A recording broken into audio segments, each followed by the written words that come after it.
I am so excited about Organifi Glow. It's a delicious raspberry lemonade blend that hydrates the skin, moisturizes, and supports your body's natural collagen production and elasticity.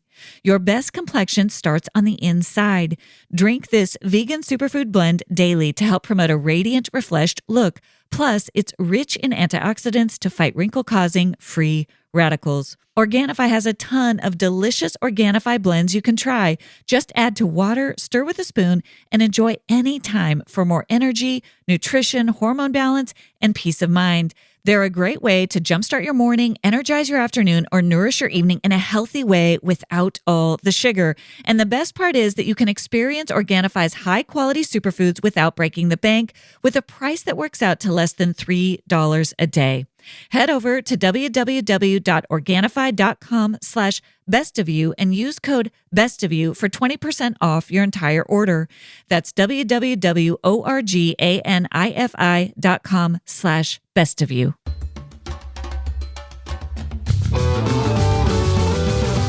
Hey everyone, I'm Dr. Alison, and I'm so glad you're here to discover what brings out the best of you. This podcast is all about breaking free from painful patterns, mending the past, and discovering our true selves in God. I can't wait to get started as we learn together how to become the best version of who we are with God's help. Hey everyone, and welcome back to this week's episode of the Best of You podcast. I'm so glad you're here, and I am so excited for this new series, Friends on Friendship. If you have questions about friendship during this series, check out the Best of You question doc. We'll link to it in the show notes. I am going to devote the last episode of this series to answering a few of your questions. So I want to know what questions you have about friendship, about making new friends, about drawing new boundary lines in older friendships, how to sustain friendships over time. Whatever your questions are, let me know. I'm going to devote the last episode in this series to responding to your questions. So find that doc in the show notes, the Best of You question doc. It's also on my website, dralisoncook.com. So check the episode show notes for that link. And listen, if you want to check out all the past series that we've done, you can go to our page on YouTube. It's on YouTube at Best of You Podcast. That's where you find it. So go to YouTube/@ Best of You Podcast, and you'll see we've set up playlists for each series. So if you want to check out, for example, the series we did on psychology buzzwords, where we covered narcissism and gaslighting and some of the buzzwords, or if you want to check out the series we did on boundaries for your soul, which is the Christian adaptation of internal family systems, you can find all of those series over there on YouTube. It's a quick way to find a whole cluster of episodes that you might want to go back and listen to. All right, so in last week's episode, Kurt Thompson talked about confessional communities. These are these intentional groups of just a few individuals who commit to a structured way of meeting together regularly in an intentional way. The goal is to go deep, right, where you really find a place to be seen and heard and known by other people who can really enter into life with you. And you can learn more about those groups over at Kurt's website, thecbk.org. Link to that in the show notes. So for today's episode, I wanted to talk to a new friend of mine and someone you all know very well who's been a part of one of these intentional friendship communities where she has learned to take existing friendships and go even deeper. She's going to talk to us today about her experience being in an intentional friend group and how it's changed her experience of friendship. There's so much to unpack in this episode, and I'm so thrilled to bring you my conversation today with Jennie Allen. Jennie is a Bible teacher. She's an author. She's the founder and visionary of the If Gathering, and she's the New York Times bestselling author of the book Find Your People, Building Deep Community in a Lonely World. I'm so excited to bring you this conversation today on friendship with Jennie Allen.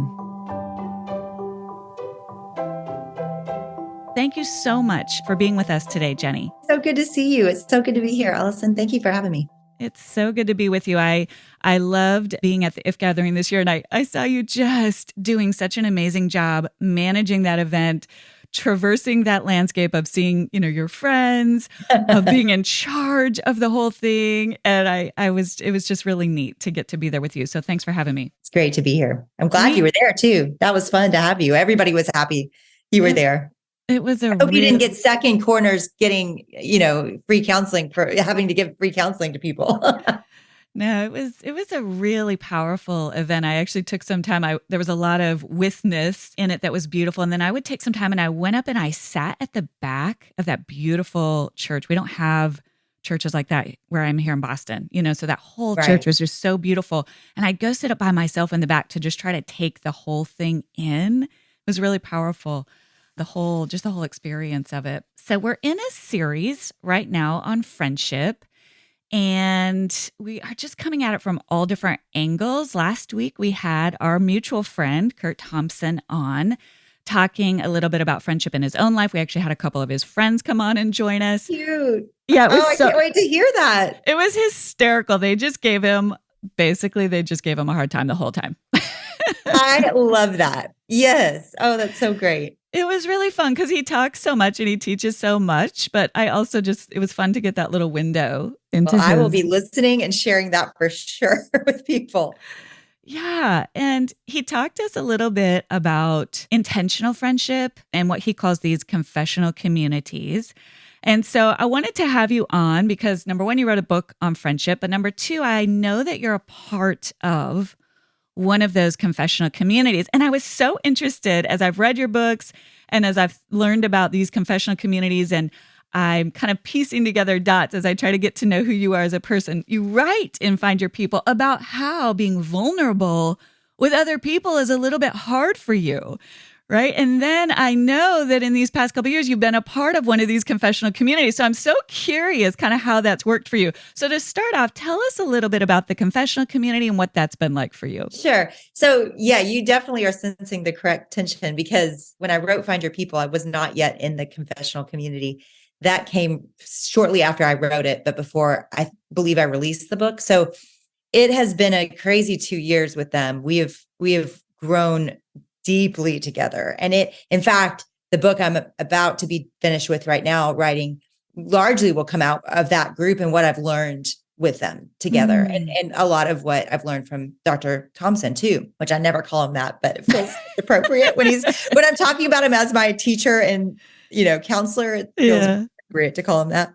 I can only imagine his face. He's just Kurt to all of us. He's the lone boy in our group. And he has just been such a phenomenal leader at pressing really that issue into my life of this is not an optional way to live. You have to be, one, in touch with what you are feeling, and two, seen, known, loved in those places in your life, not just as a human over dinner. Yeah. That you have some people to hang out with, but that you actually share with them these parts that you're scared to say out loud, that you're scared to even admit to yourself. And so he laughs at me a lot. He laughs at me a lot because I think he just sees me trying so hard, but also very resistant in that process because it isn't natural. I grew up in a Midwestern, my mother was Midwestern and my father had grown up in the military. So military brat, dad, Midwestern mom. There weren't a lot of feelings in our house. In fact, I was just with my parents this weekend and I was asking him questions because the book I'm working on now is about our emotions and about feeling our feelings. And so I asked him, I said, am I right that I didn't have a lot of emotion as a kid? They were like, no, you never had emotion. You're right. You didn't have a lot of emotion. Like you kind of were a really thoughtful kid. You were always thinking and daydreaming and probably creating in my mind is what I remember as a kid and processing everything in great detail, but not feeling a lot of emotions. And I just don't think they were modeled for me. So then, you meet Kurt Thompson, who's all about feeling your feelings, and he presses you into a group of people that are very emotional and longing to hear all my feelings. And so I was stuck. Like I didn't have an option. If I was going to be in this group, I had to show up in that way. And it was scary. And it's hysterical because by that point, I'd already written the book. So I knew, I would say I had a steely focus about it. I wanted to do it, but it wasn't easy. It still wasn't easy. That's a great way to say it. I had a steely, I was going to be vulnerable, by golly. Dang it. I'm going to do it. And I mean, that's kind of how I am. And in this book, I wrote that story of just, I'm going to show up and I'm going to do this thing and I'm going to win it. I'm going to win it. Yeah. I'm going to be so vulnerable. And I would say that has served me really well, of treating it as something to be intentional with, to choose to do it. I think we wait sometimes to feel like sharing, or to feel like being known, or to feel safe enough that we can say everything. And that's not how it goes. I mean, I honestly, the first time I really shared my story with them, I got really mad at them and I had my feelings hurt, because the way they responded really hurt me. That's the first time I ever let down my guard and really did the work with them. But what Dr. Thompson saw and knew was, Jennie, what are you feeling right now? And he could tell I was not happy with how they'd responded. And at that moment, I had a choice. I had to decide, am I going to say what I really feel, which is that I'm mad and hurt, or am I going to act like it was okay? Because that's typically how we all function in life. And I think that moment was a big turning point for me. I love that. I want to circle back to that. You said a couple of things. One, about structuring. I look at it a lot as structuring your support. And I'm a big believer in that, especially for women, where a lot of my listeners, I relate to this, Jennie. I'm not the friend that will pick up the phone and be like, I'm having a hard time. I think there are some folks who do that. That is not me. So I have to have it on the calendar. And I tell people this, I have to have it on the calendar. I have to have it scheduled because I will meet a schedule. I will show up for an appointment, whether it's with a friend or whatever. And then when they say, how are you? It forces me to practice that discipline. So that's a little bit of what I hear, what you're saying, and I think for everybody, that's really important. What's interesting to me is it almost sounds like you're saying, and again, I'm kind of piecing this together from, you're someone who pours out. You're not someone who would ever, and you talk about this in Find Your People too. I hear you talk about, you are the person, you will open up your door if someone else were to call you in the middle of the night. But for you to be the one to show up with your need is far more challenging, far more difficult. And frankly, it sounds like far more vulnerable. There's a reason there's that protective up. It's, you want to be handled correctly. It's hurtful if someone doesn't get you or doesn't quite understand what you're saying or projects on you. That doesn't go over very well. That's hard. That's painful. It's not because you don't want that. It's because it's almost like you need them to get it right, or it's going to be too hard. Is that fair to say?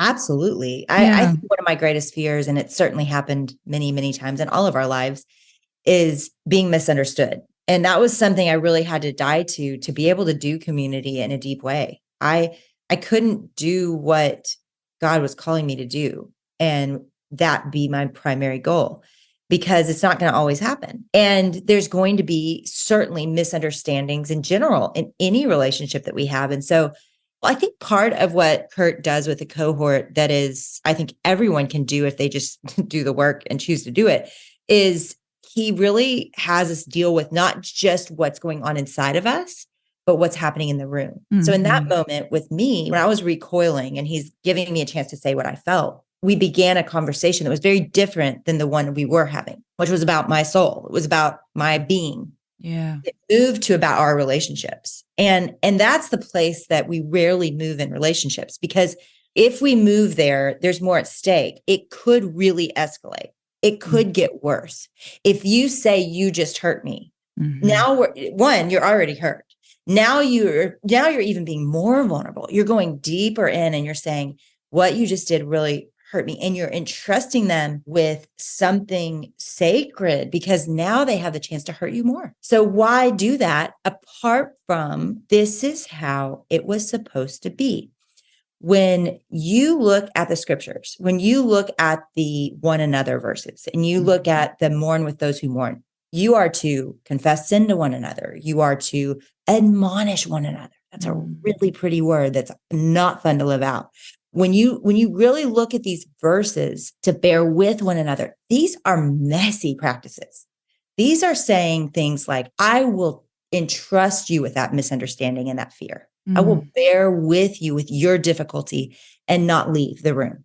I will call out the thing that I see that is hurting me, and you might run. It's making choices that are not easy. And And that's all through scripture. So this is how it's supposed to be messy. A lot of what I talk about in Find Your People is this village mentality of this is how every generation has lived prior to the Industrial Revolution. Until the Industrial Revolution, every generation on earth lived in a village. And even now, 80% of the world lives in villages. So this is the way it really was built for us on earth to be. Like we need each other. And so you have agricultural needs, you have protection needs, you have schooling and educational needs that define a village. And that usually was about 150 people tops, many times smaller. And then a new village would form because those needs would become too big for that village and a new village would start. But you'd rarely leave within 20 miles, you'd never even travel further than that. So people had to work out their stuff. You're stuck. Right? You got to figure it out. You're going to live together for your whole life. Yeah. And we don't have that problem anymore. We can quit people like that. We can walk away from anything that's hard. And I think that commitment to stay and the commitment to choose each other again and again, in spite of the mess. In fact, because of the mess, I think that's what the cohort has taught me more than anything is they aren't afraid of my hurt or fear or anger or of my insecurity or the thing that I'm saying that definitely doesn't look as good as Instagram looks, that they're in. And it just feels, that one of the lines we say a lot to each other is we're not leaving the room. We're just not going to leave the room. So, that really turns into pretty deep, safe work, because when you don't leave the room and you're talking about the deepest parts of yourself and the hardest parts, you actually can start to take ground. But we miss that part because we're afraid of it. It's so frustrating to check a label only to find all sorts of hidden sugars, especially when it's vitamins for your kids. Hiya vitamins are made with 0 sugar and 0 gummy junk, yet they taste great and are perfect for picky eaters. Formulated with the help of nutritional experts, Hiya is pressed with a blend of 12 organic fruits and veggies, then supercharged with 15 essential vitamins and minerals, including D, B12, C, zinc, folate, and many others to help support immunity, energy, brain function, mood, concentration, teeth, bones, and more. Hiya is designed for kids of all ages and sent straight to your door so parents have one less thing to worry about. The bright yellow bottle, complete with stickers and great taste, makes taking vitamins fun for kids of all ages. We've worked out a special deal with Hiya for their best-selling children's vitamin. Receive 50% off your first order. To claim this deal, you must go to hiyahealth.com/bestofyou. This deal is not available on the regular website. Go to hiyahealth.com/bestofyou and get your kids the full body nourishment they need to grow into healthy adults. What did friendship look like for you before this, even back like in your 20s, you're a young mom? What did you think of friendship back then? I actually had it. I actually was very vulnerable. I remember when my husband's best friend met me, he told my husband, I think I met your wife. And the thing he said about me is she wears her heart on her sleeve. And I was that girl. I was the girl that was safe and I wanted to be close to people. I shared everything. They shared it with me. I look back at my relationships prior to a season, I'll tell you where it changed, but that girl was as vulnerable and passionate and safe as she could be. And then nobody will be surprised by this. It was being a pastor's wife. And all of a sudden, many of the things I would share would be used against me and would be spread to other people. And I just learned there's very few people I can trust. And in that way, I think all of us probably hit that point in our life at some point, sometimes sadly, very young. And I just kind of closed up. And not that I never opened up to anybody, but I was just so careful. And it was easier to just help other people. And so we walked through a really dark season around 2014, where every part of our lives was caving in, every single part. And I look back at that, and I think one of the reasons it was so hard is because I didn't tell people. Zach was pastoring. I didn't know how to tell people. And it wasn't one thing. It was every part of our lives. And so I look back at that and I feel so sorry for her. I feel so sorry for her because she was doing everything she could to keep her family intact and and take care of a new child that we had home from, at 4 years old from Rwanda. I mean, it was just too much. And I didn't know how to ask for help at that point. And I think that we all go through those seasons where for some reason we decide we can't trust people. Yeah, I hear it so often. It just everything you're saying, I'm like, yep.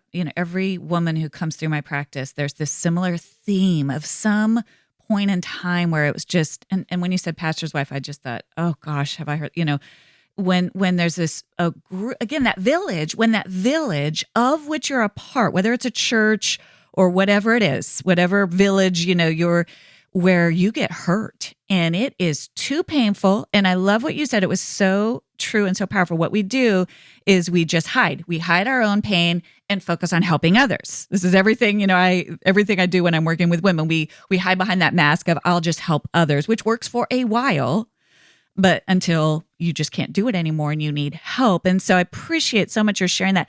What did you do? How did you change that? How did you come out from underneath that? Well, I still am, candidly. And I really believe, one thing that I write a lot about in Find Your People is the great friends God gave me in the last season of my life. And it wasn't just the cohort, but before that, it was a few friends here. And one of them is named Lindsay, and she just would not have it. I mean, we could not be together for 2 hours and her share about her life and I not share about mine. She was going to pull it out of me, and she would not settle to hear that everything was fine, right? She was going to fight for what was really there. And I think having someone that really saw me, that wasn't going to settle for that, was certainly helpful and the precursor to that. And I know not everybody has that. To some degree, we all have to choose and be that person if we want it in our lives. There's very few Lindsays in the world. There's very few people that will pursue you that ferociously, because she really did. And I'm grateful for that, because I really needed that in that moment in my life,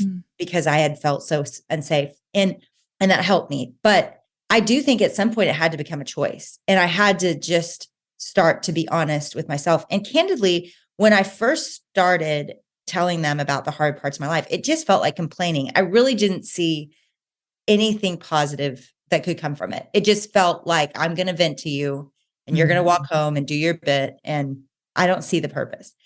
I do not feel that way at all anymore today. I mean, years later now, I see that all the things that you are feeling that you're not allowing to surface and to be known and in community with other people, all of it's there. Like, you can say you're fine, but you're not fine.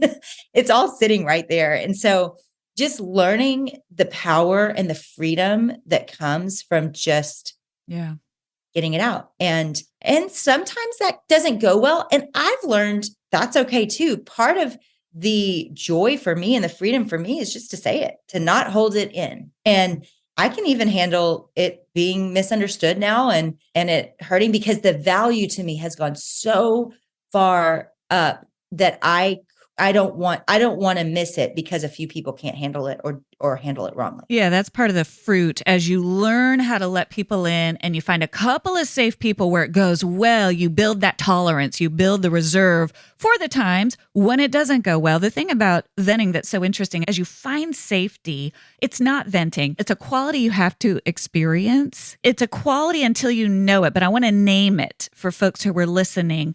When you vent to someone and it's the unhealthy kind of venting, they join with you in it, and it just goes a negative spiral down. They're joining you, going, yeah, and we're becoming, I call it, we become common enemies. We hate the same things. It's not good for your nervous system. It's not good for your mind. What you're talking about, and it's so true, is when you unload and you say, this is what I'm really feeling, in that safe place with that person who says, I'm with you. I hear you. I see you. There's no judgment. There's no shame. I'm with you. I'm not going to try to fix you or solve it for you necessarily. I'm also not going to join with you and go down the negativity. There's this way in which, when you're witnessed in that way, and then you do that for another friend, that all that stuff is released, and it creates a virtuous cycle, a cycle of positivity where we both feel better. We have better creativity. We know better. Our nervous system is more in that calm, clear state where we actually make wiser decisions. It doesn't descend. And we can experience that too sometimes. And now you know the difference, right? You're like, oh, wait a minute. I just shared and that person wanted to go all the way negative with me. That's not actually what's helpful to me. I'll scale it back next time with that person. But I know what it feels like when it's life giving. And some of that's trial and error. That's what you mean by messy. Some of that is figuring it out. And then as you have those positive experiences, you build those reserves, you build that muscle that says, okay, I understand the wisdom. Really, it's the beginning of wisdom that only comes through checking it out. I want to pause on, you talked about how Lindsay, a friend, came into your life and pursued you and kind of taught you that. And now you can look back and go, that's what was happening. Sometimes when women come to me and they're really stuck and they're in it, I will say, you might need to reach out to a professional to get support. You might, whether that's a therapist, whether that's a spiritual director, whether that's a pastor, where you are getting that back to baseline enough so that you have that tolerance to do the messy work of trying to find friends. I don't view therapy as a replacement for friendship, and sometimes I think that can happen. I was just curious. I wanted to ask you about that because there's two things going on. I'm a big believer in structuring your support, having those professionals as you need them, especially if you're working to build up your friendship muscle, because it takes time and it's messy. And also for other things in life, it's just healthy to have those. And I also get concerned because I think, and I'm saying this as a therapist, I heard about this. I said, really our job is to work ourselves out of jobs in a way, because the more people are in these really intentional communities, the less they need us. We're just sort of the stopgap, right? Trying to get people back into healthy communities, right? That's where the joy is. That's what God wants, right? Our job is to have you all need less of us. That being said, we need the experts. We need that safe place that therapy provides, that other disciplines provide. But really what we need is to find our way into these healthy friendships. So I think there's a tension there. I'm just curious, your experience with that. Have you at times needed to go outside of the friendship group to get yourself to a place where do you resonate with what I'm saying? Does that make sense to you, I guess? Yeah. What it makes me think of is when we're children and how much we are learning about relationships and how much we are learning about how to conflict and how to, make a friend and how to ask for help and how to be needy and not too needy. And all those things are really supposed to be learned in a really healthy family structure, which I know I'm preaching literally to the person who writes the books about this. But how many people, I more speak from a place of ministry similar to you in a way, because they certainly, lots of people are talking to me as if I'm a counselor, right? They're coming to me with their problems. And so I'm getting insight and glimpses into so many people's lives. And I would just say how I discern that for someone else is when I see that there is a big breakdown from childhood or a big breakdown in life where it's like that. What you do is you pay for a friend. You pay for someone to help you learn to do those things that you didn't really learn in childhood, right? And so it's hard, and it's sometimes it's so sad because the number of emails I get and the number of conversations I have with people who just will say, I've tried 15 people. I've done this 12 times. They have given their life to trying to find deep community and they just can't. Yeah. And that to me is when you need to go, okay, maybe, and it's not even something to be frustrated with yourself about. Yeah. Because that's not your fault. Like the fact that you really didn't, it's not easy to be a friend or it seems to be that it's not being received by other people. It's probably a breakdown in just your own experience that you haven't gotten to learn and mature in ways that maybe other people have. Yeah. And so again, you're so good about this of just the compassion to have for that part of yourself that didn't learn that, and then to choose to learn it. Right. And so for me, I would say I was blessed with a pretty healthy family. Certainly, like everyone, we had some pretty big breakdowns in our family that I've had to work through. But that is a gift in itself, right? Like I always tell my dad, like he's hard on himself because I write sometimes about him and he's like, gosh, I feel like the bad guy in your stories. And I was like, no, Dad, you are actually the one everybody relates to because you didn't parent perfectly, right? And you left room for me to need God and to have to find my own way in a lot of places. And we're really healthy and good today. And so I think we've just got to go, okay, we all have been given a different set of circumstances. And that's why I love counseling so much, because it helps close the gap where maybe you feel a maturity lap in an area. I'm watching this with my kids right now, and it helps close that gap to where you don't feel confused when emotional things are happening in the room, and you don't know what to say and you don't know how to handle them. Yeah. If that's you, I would just say there's probably a little emotional maturity gap. That's just somewhere you missed that class. Emotional regulation is a skill you have to learn. And if you didn't learn it, you got to learn it. And a lot of times you might need to learn it before you can be successful at it in a friendship. And in my experience, unlearn some things too, right? Yeah. Like learn some things and unlearn some things. Yeah. And I'm watching it. It's really fascinating to see your kids do therapy. I mean, it's terrifying, right? You're like, and we always joked, we're saving money for therapy. And when they got old enough, almost every one of them has taken us up on it. And I love that. And they come home and they tell me what they're learning. And it's like watching someone feel a lot of feelings, move to someone who can articulate why, what they are, what they need. It is so beautiful. And it really does bring maturity. So that has been a big part of my story, but I hope it's a part of everybody's story. I'm known for writing about, podcasting about this line right here. Every person needs a counselor. I really believe that. And I think it can come, just like you said, in many forms, but we all need someone to help us see the things in an honest way that we may not see about ourselves, and to help us see what we're missing, because no one has arrived on the scene of perfect emotional health or relational health or spiritual health. So we all need voices to help garner that out of us. And so sometimes it might be a mentor and not a paid therapist, but I think for a lot of people these days with the mental health crisis and where we are, I think many times it needs to be a paid therapist. I love how I'm the therapist saying we really need friends, and you're the ministry leader going, everyone needs, and this is one of the things that struck me at the IF gathering when I was there. It's the first time I've been to one live, and other than being from a part of the country where it's like, the whole thing was just like, how does this exist?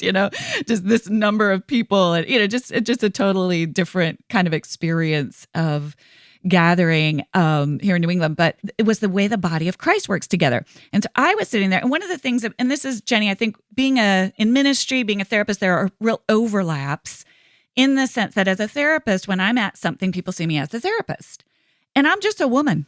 I'm just a woman who's feeling shy, who's feeling awkward, who's like, I don't know how to connect to people. I have this huge protective ability because I can just make it all about you. And that's how I will cope.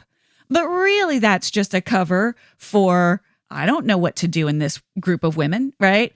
Any more than, what we were talking about when you're the pastor's wife, and it's just easier to be the one pouring out to everybody else than acknowledging, I don't trust anybody here, that kind of thing. So anyway, I was sitting there going, how do I, I was wrestling with all of that. And there was this amazing moment where all of these women came forward. It was unbelievable. It was this beautiful moment. All of these women came forward to have an encounter with God, with Jesus. And it was amazing. And the therapist part of me clicked in, and I was like, this is amazing. And I thought, how are we going to get all these people counseling? Because when and you and I both know this so well throughout, the course of being on planet Earth for a few decades, that we have these amazing, and I've been through it myself, and I've been through it with so many people. We have this amazing encounter with Jesus. We come to know him. We come to love him. And then I just know all too well, I'm like, oh gosh, all that stuff we have to unlearn, all that baggage, all that pain. Then we go into churches. Churches are filled with messy people. And so much of how I see my work is to kind of keep people going in that process. I was just talking to John Mark Comer about this, where we're supposed to work out our salvation with fear and trembling. Salvation can also be translated as wholeness, as healing. We have to work out our healing. It's not a one-time event. It's an ongoing process of working it out. And so that's what I see in that moment. And I was just struck with the body of Christ. I was like, oh, I can't do what Jennie does. I can't gather this gift that you have to gather these millions of women and to reach them with the gospel. But I do know what I can do. And that is I can get busy and keep putting out resources to help folks keep walking in community. We're all doing the same thing. We're just looking at it from different angles.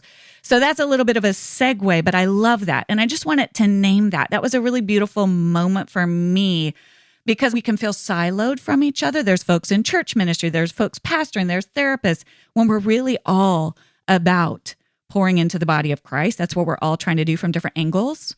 Well, let me say something about that, because when you were saying that, even my life can feel siloed. I can Yeah. feel like, well, why am I'm gathering, we're now working on a gathering that's different from If Gathering, and it's costing me a lot of time and energy. And yesterday, in the middle of a meeting about it, they looked at me and said, well, what is your new book about? Is it about this? And I was like, no, it's about emotional health.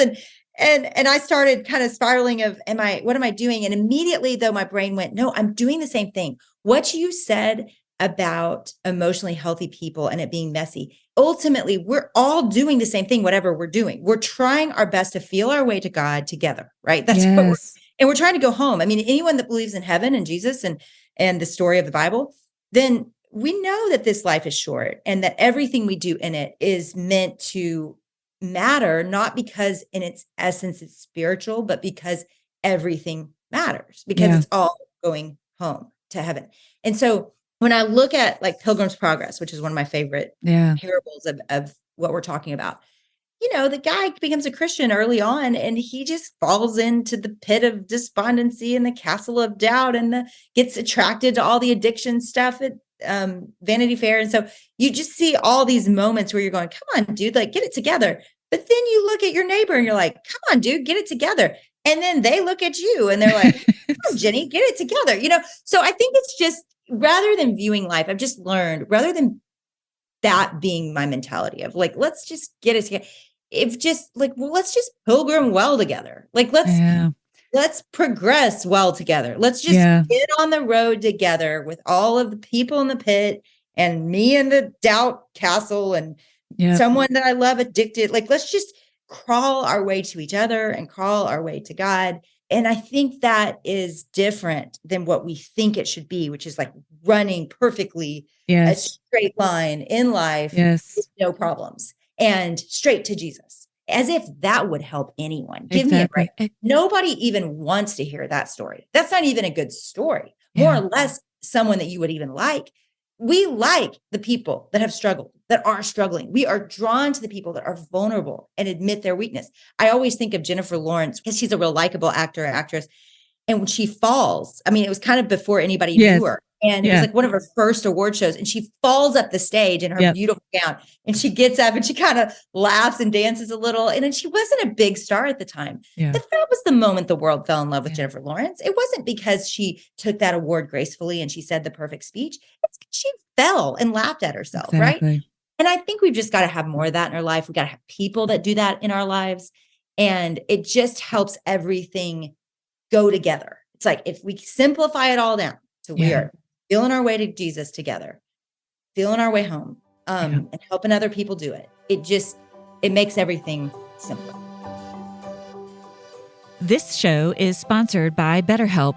It's so easy to get caught up in what everyone else needs from you and never take a moment to check in with yourself, let alone identify what you need from yourself. I know that in my own life, having a regular time to check in with someone else who's going to ask me the hard questions, ask me about my week, ask me about what I'm thinking about, what priorities, what relationships might need to be realigned to create just a little bit more space for me to do my own work is so important.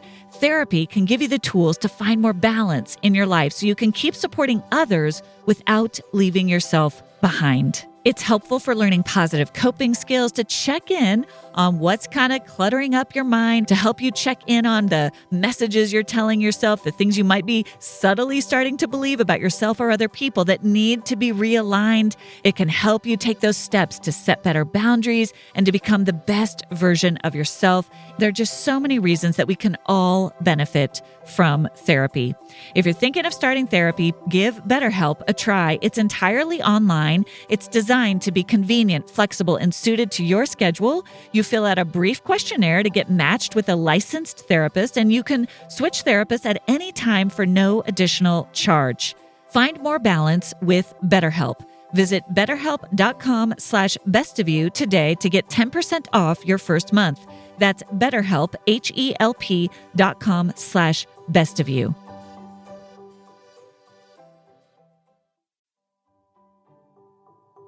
My husband always has this saying, and I love it. He says, we are all sitting at the children's table.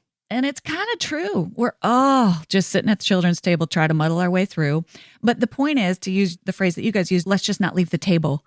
Let's sit here together. And sometimes it's going to be fun. And sometimes it's going to be super messy. Sometimes we're going to really help each other. And again, I think this goes without saying, but I am going to say it because I know people will raise it. When there's toxicity, when you're getting, there's that piece I love, Pilgrim's Progress, where they are, harming him. They're, when you're, that's not what we're talking about. We're not talking about when it's falling into toxicity. That's not that. Then it's time to get up and move and get out of the line of fire. We're not talking about shaming each other. We're talking about the messiness of being imperfect humans trying to muddle our way through friendship and community together. And that being a lot of what it means that we're bringing heaven to here on earth. We're not going to, go up in the sky. I always think of N.T. Wright stuff. We're not going away in the sky to be disembodied spirits where we live in silos. We will be with each other for all eternity. And it will hopefully be a lot easier and a lot lovelier.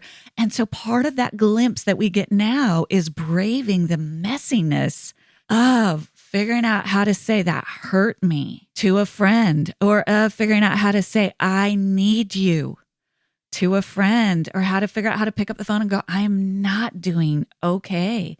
And having that friend maybe not handle it correctly, but say, hey, I really need you to try to get this. That's the work of being a part of this body of Christ, of being in this together. Jennie, what would you want your younger you that got stuck and buried in your pain, what would you want her to know now based on what you've learned at this point in your life? Well, my therapy is about to show.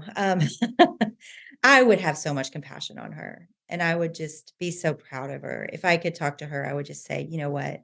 You are handling so much and you are doing it really well. And in this season, you're having to be a Navy SEAL. Like, that's Navy SEAL Jennie right there. And she's having to survive because every single part of her life was broken and it was not caused by her. And so I just think largely it wasn't. I just feel for her and I'm really proud of her. And I would say it's okay to tell a few people that. It's okay to let that guard down with a few people. And if they don't work out, try a few more. I wish she wasn't so alone. It's interesting. Some of my friends today are going through things almost to the T that I was going through at that time. And again, I talk about some of these things. It's things like my husband was in such a deep depression that he was no longer, like, he couldn't work. He couldn't help. I was basically single parenting him and our kids for a season of life. And it was also a season that many, many difficulties were in our life. And so I had to be okay. And I just feel really sad that she felt like she had to do that alone. And I would want her to have people.